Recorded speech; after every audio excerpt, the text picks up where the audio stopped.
पीले दांत वाली बहू। रंजना कभी ब्रश नहीं करती थी।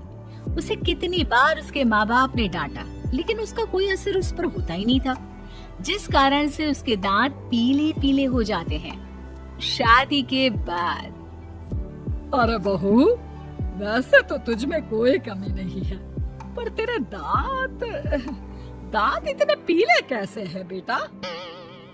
कैसे मतलब? कोई सर्जरी थोड़ी ना कराइए। वो तो क्या नाम, मैं ब्रश नहीं करती थी तो पीले हो गए। अब क्या करूं? आप कहे तो लाल करवा लूं या फिर काले? यार ये क्या है, क्यों माँ से लड़ रही हो? लड़ रही हूँ? अरे मैं लड़ रही हूँ या ये बोल रही है कि दांत पीले हैं, पीले। अरे तपस्या थोड़ी ना की है इन्हें पीले करने के लिए। बकायदा ब्रश नहीं किया है 20 साल तक, तब जाकर। छी, कैसी बात कर रही हो? ये उस वक्त तो पीले नहीं थे जब हम लोग तुम्हें देखने आए थे। अरे तब साफ करवा लिया होगा डेंटिस्ट के पास जाकर। अब देखो कैसे पीले पीले लग रहे हैं। रंजना सास की तरफ गुस्से से देखती है। फिर शुरू हो गई पीले पीले पीले। अरे पीले तो तब भी थे जब मेरे हाथ का रसगुल्ला उड़ा उड़ा कर खा रही थी और बोल रही थी, लड़की नहीं गुणों का खजाना दे रहे भाई साहब आप। खैर अब वो लोग करते भी तो क्या करते, पीले दांत वाली बहू पल्ले पड़ी थी तो झेलना तो था ही। एक दिन कीर्तन में रंजना गाना गा रही थी। अरे कमला बहन, माँ का द्वार है, यहाँ तो सब शुद्ध होकर आते हैं, फिर अपनी बहू को ब्रश भी नहीं करवाती तुम। दूर से पीले पीले दांत भक्ति में बाधा उत्पन्न कर रहे हैं। अरे कोई 2 साल के बच्चे थोड़ी ना लेकर आई हूँ मैं बहू बनाकर। अच्छी खासी लड़की है, अरे कैसे करवाऊं ब्रश? ये तो उसे खुद करना चाहिए ना। अब माँ बाप तो इसके जैसे तैसे निपटा दिए, ये नहीं सोचा कि सास कैसे संभालेगी। सास बहू को लेकर घर आ जाती है, लेकिन सोच लेती है कि अब इसे लेकर कहीं नहीं जाएगी। अगले रोज बहू कहती है, अरे क्या हो गया, मंदिर नहीं जाना क्या? कीर्तन का वक्त हो रहा है। मेरी मधुर वाणी से कान्हा जी जागते हैं और सोते हैं। आप तो जानती है ना उनकी भक्ति में कितना मन लगता है मेरा। वो क्या है ना, तबीयत ठीक नहीं लग रही है मेरी, आराम करूंगी मैं। तबीयत ठीक नहीं लग रही? अभी तो मिथुन के गाने पर नाच रही थी आप, और अब बोल रही है कि तबीयत ठीक नहीं लग रही। अरे भक्ति में मन लगा लो सासू माँ, ऊपर जाना है, क्या मुंह दिखाओगी आप? हाँ? सास को बहू की बात पर गुस्सा आ जाता है। मैं क्या मुंह दिखाऊंगी, इसकी चिंता तो ना कर, समझी? अपने मुंह की चिंता कर, जो ये पीले पीले दांत लेकर हर जगह पहुंच जाती है। पता है लोग कितना मजाक बनाते हैं। ना जी ना, मैं नहीं जाना कहीं तेरे साथ। तो ये बात है, कोई ना, मत जाओ, मैं अपने कमरे में ही बैठकर भक्ति कर लूंगी। ऊपर वाला दांत थोड़ी ना देखता है, मन देखता है, भावना देखता है।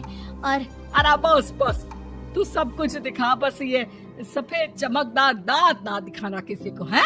जा यहाँ से। बहू को सास की बात का कोई फर्क नहीं पड़ता, वो तो जैसी थी वैसी ही रह जाती है।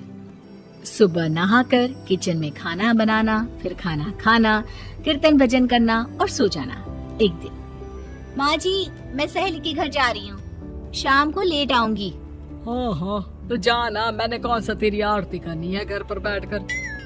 रंजना सहेली के घर जाती है, जहाँ वो पार्टी में जाने की तैयारी कर रही होती है। अरे शिखा, कहाँ जाने की तैयारी कर रही है? मैं गलत वक्त पर आ गई क्या? अरे नहीं यार, उल्टा सही वक्त पर आई है।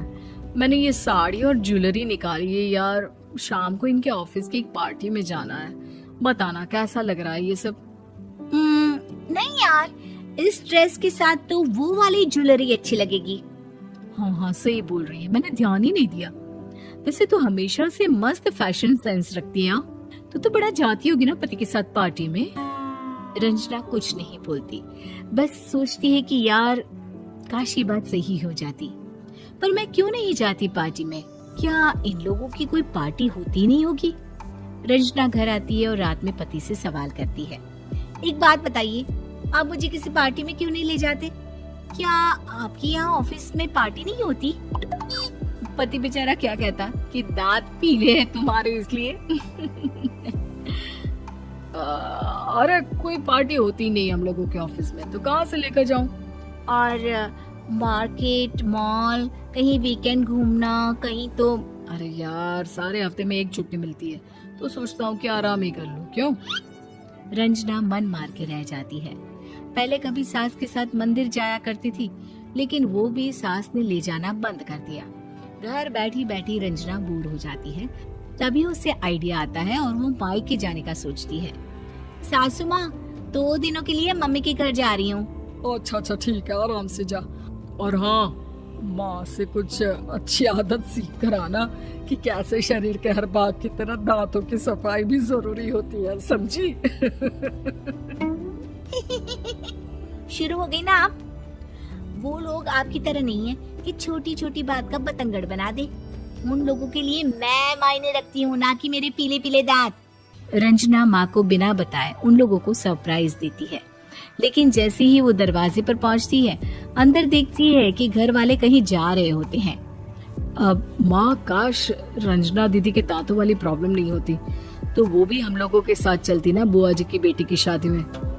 हाँ बेटा, लेकिन अब उसे कौन समझाए कि उसको उसके पीले दांत नहीं दिखते, लेकिन उसके आसपास के लोगों को कितना एम्बैरेसिंग फील कराते हैं। मुझे तो कितनी बार उसके स्कूल की टीचर ने शिकायत की कि उसके साथ कोई लड़की बैठना भी नहीं चाहती, और ना ही कॉलेज में कोई उससे बात करना चाहता था। लेकिन पता नहीं क्यों उसे ये बात समझ में ही नहीं आती। कोई कमी नहीं है उस लड़की में, बस यही कि दांत पीले हैं।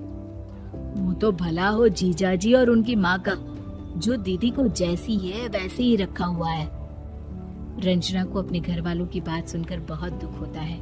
वो सोचती है कि वो क्या करे, लेकिन फिर वो सीधा डेंटिस्ट के पास जाती है, अपने दांत चमकाती है और कसम खाती है कि वो रोज ब्रश करेगी। अरे क्या हो गया? तुम तो 2 दिनों के लिए गई थी ना, पर कोई ना, अच्छा है, चलो आ गई तो। रंजना सास के सामने आकर खड़ी हो जाती है और पूरी स्माइल करती है, उसके चमकदार दांतों को दिखाती हुई। चले मंदिर। माँ, मुझे माफ कर दीजिए, मैंने आप लोगों को बहुत एम्बैरेसिंग फील करवाया। मैं आज से रोज ब्रश करूंगी।